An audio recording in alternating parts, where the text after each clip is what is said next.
Things do not seem to be coming at peace as Sean Combs, the prominent rapper known as P. Diddy and Puff Daddy, has been denied bail after pleading not guilty to 3 felony charges. The charges against the 3-time Grammy winner and influential hip-hop producer are severe, with a bail set at $50 million, which the court has denied.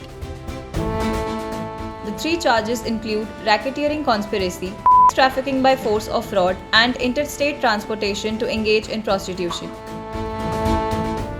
According to the indictment issued by the Southern District of New York, these charges carry severe penalties. Racketeering, conspiracy, and trafficking could result in a lifetime imprisonment, while transportation for prostitution carries a maximum sentence of 10 years.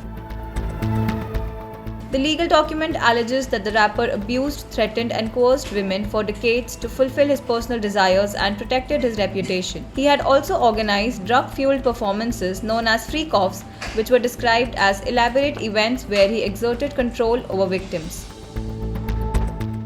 Next, Sean Combs was pleaded not guilty to all the charges. His lawyer, Mark, expressed disappointment with the prosecution's decision to pursue the case, stating that the charges are unjust. Diddy is an imperfect person, but is not a criminal, he said.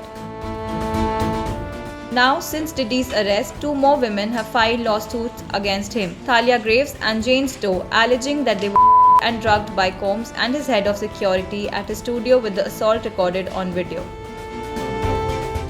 The rapper is currently being held at the Metropolitan Detention Center as the legal process moves forward. His legal team is currently hard at work as they are preparing to lodge an appeal to the court for the release of the rapper. According to the recent legal documents of the case, his lawyer Mark Agnifilo had suggested moving him from the Brooklyn jail, which has been plagued by rampant violence and horrific conditions, to the one in Essex County, New Jersey. The singer will be back again in court for a status conference on October 9th this year.